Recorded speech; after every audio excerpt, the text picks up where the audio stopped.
Oh my gosh. Oh my God. I got the mic. Okay, so inspiration from a model that's been in the game for a while. Stay consistent, be confident, and don't let anybody tell you what's right and what's wrong. So you're the only person who can, how do you say this? Like you know your body, you know what looks good. When I first got into the industry, I had photographers, because I was new, I had photographers in my ear telling me what society wanted to see or what most photographers want to see. It's not about them, it's about what you want to see. It's about what you want on your page, what you want on your portfolio. You create your own brand. Like that's probably the biggest like advice that I can give to anybody is like, do not let anybody tell you how your brand should look. So I do what I do. Y'all see like I said, check out my Instagram. Y'all see what I do. I do everything, but some people may think it's a little too scandalous, but that's okay. And what about it? Like little booties matter, little bodies matter, petite models matter. You don't have to be thick to be a model. I thought that when I first came out, I had to be thick to be a model, or I had to be curvy to be a model, or nobody wanted to book me because I wasn't curvy.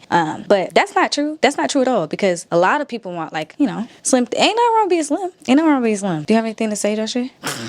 He's about no. But yeah, that's all I can say. I feel like that's all I can say. Just be confident in you and what you do and your craft. Because modeling is not easy. Like getting in front of a camera and like being you is not easy. It's very nerve wracking, and some photographers can make you feel uncomfortable. And if that's the case, never work with them again. Like I hate to stress that. Yeah.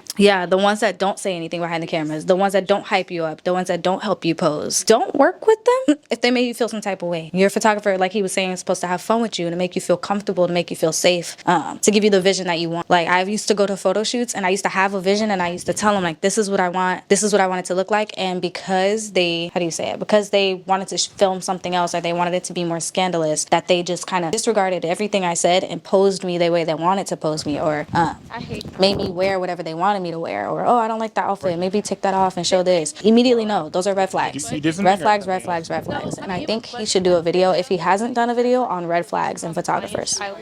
And don't go to the shoot by yourself. That's a big one. Never, y'all see my best friend in the cut. Don't ever go to a photo shoot by yourself unless you know the photographer and you've shot with him before. Just don't ever go. It's a buddy system. Yeah, even if you know, it's just a buddy system. It's nice to have somebody there who could do behind the scenes for you, or can fix your strap when you need it to be fixed, or can help you oil down. It's nice to have somebody else there on your side to like tell you, hey, that looks good, or that doesn't look good, or I don't feel right about this, but I feel right about this. So I feel like he needs to do red flags on photographers, and he needs to have a model do red flags for models. So were you watching this back?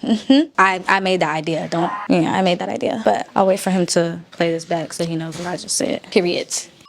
Oh, there's the cookies. Be right back.